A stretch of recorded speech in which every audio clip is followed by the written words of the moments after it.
u Rwanda bamwe muri mwe cyangwa mwese mwakomotsemo usibye inshuti z'u Rwanda ziri hano ni u Rwanda rwanyu kandi u Rwanda rwo ntiruhinduka abantu barahinduka ariko u Rwanda ntiruhinduka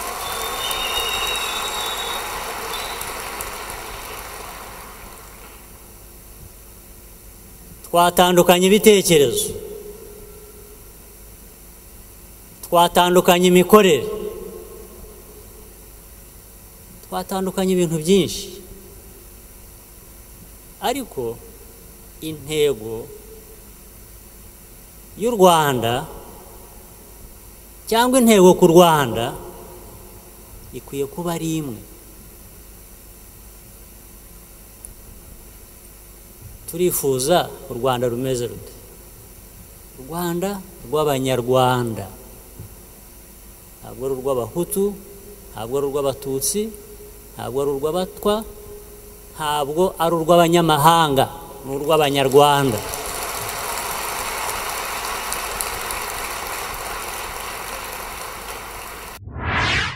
Sur le plan politique, je viens maintenant d'un pays qui a un vrai leadership au niveau intérieur. Tu rentres au Rwanda, tu vois que le pays est organisé, tu vois que le pays est dirigé, tu vois qu'il y a un pouvoir sain qui n'écrase pas. Tu vois que les paysans du Rwandais aiment le pouvoir qui est là. Il y a de rares occasions où je vois notre président sourire, c'est quand il s'embrasse avec les paysans dans les campagnes. C'est avec un grand sourire. Je pense que ces paysans l'aiment et ils les aiment aussi.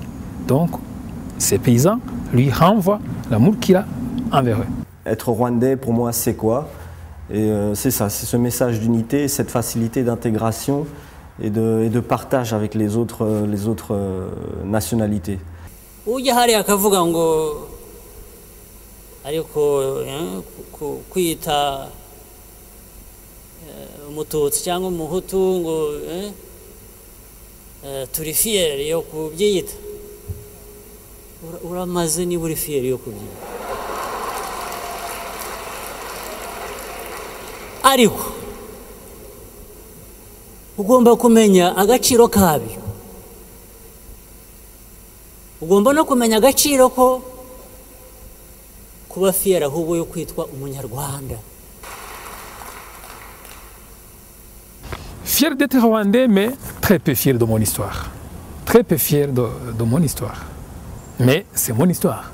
Donc je parle de l'histoire récente, liée au génocide.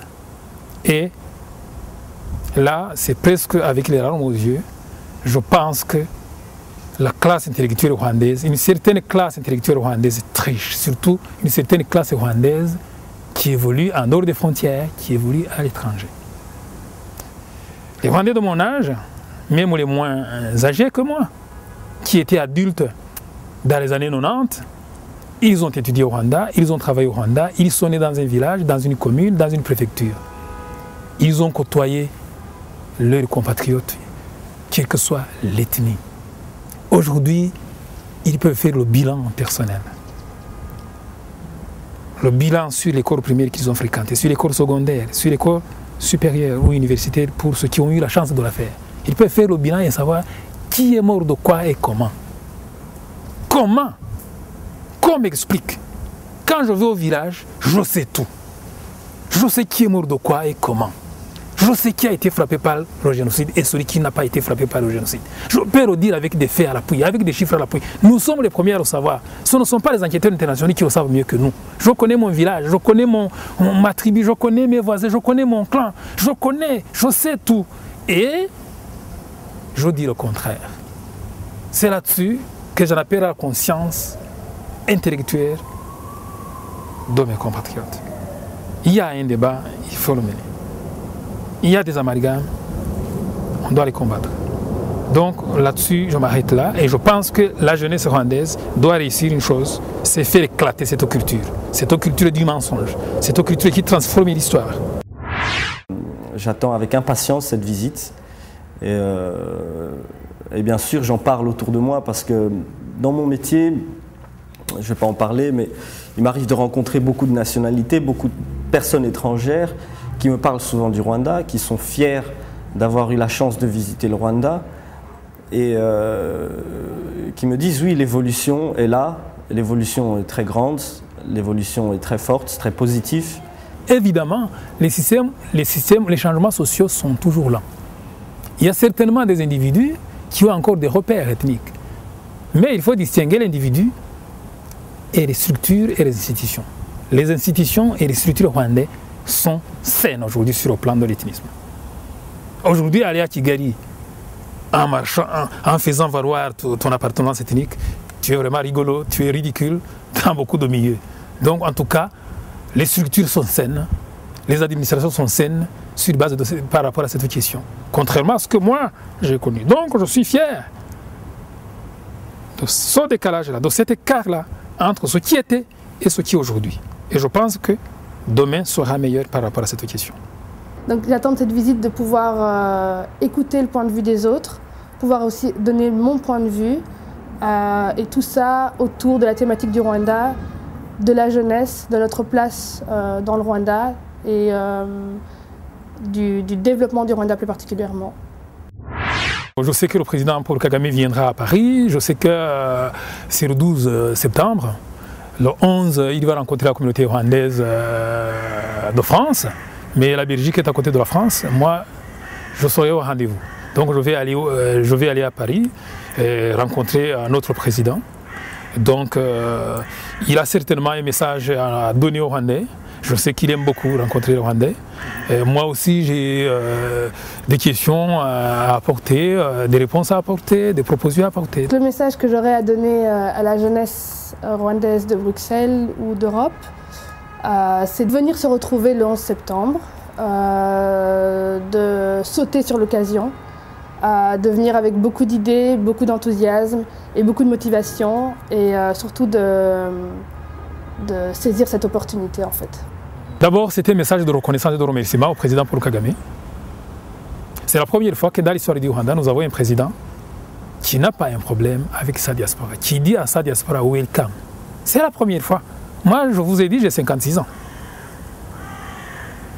Donc, c'est la première fois que nous avons un président qui est ouvert, qui reconnaît, qui donne de la place à sa diaspora, à ses citoyens qui vivent à l'étranger. Donc ça, il faut remarquer, il faut marquer le coup. Ça, c'est un mot de remerciement que je voudrais exprimer au président si l'occasion m'était donnée.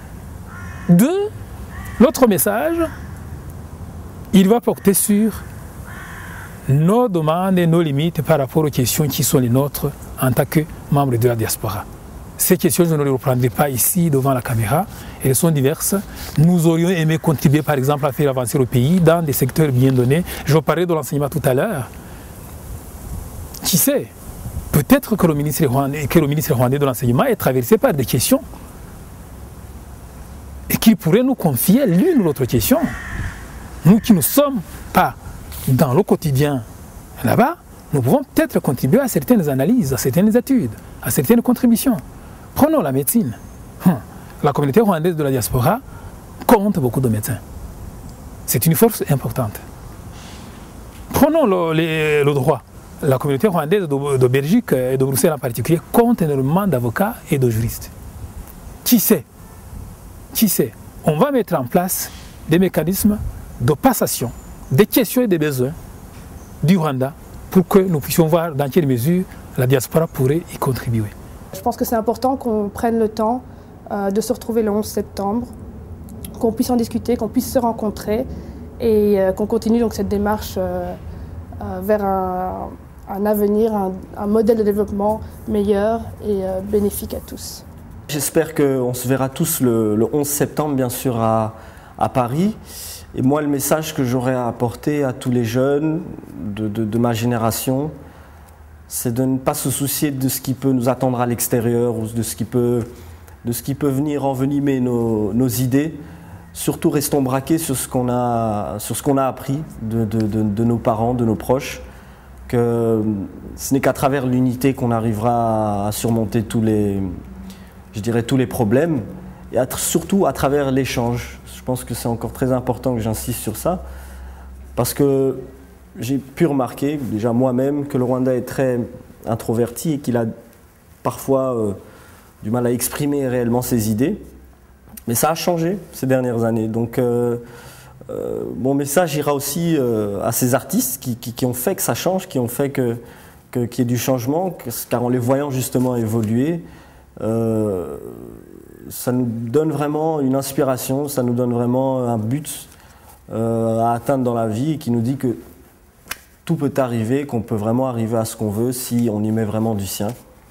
Donc voilà, c'est le message que j'aurais à donner à tous les jeunes qui, je le sais, sont très motivés. Et donc voilà, n'arrêtez pas, continuez sur votre tracé. Surtout, n'oubliez pas d'où vous venez.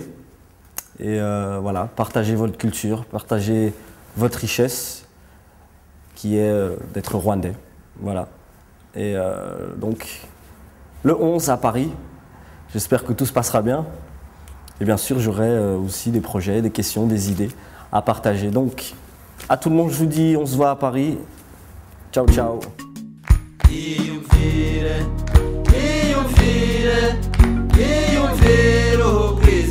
Rwanda, wiyizire nawe uruhuke neza.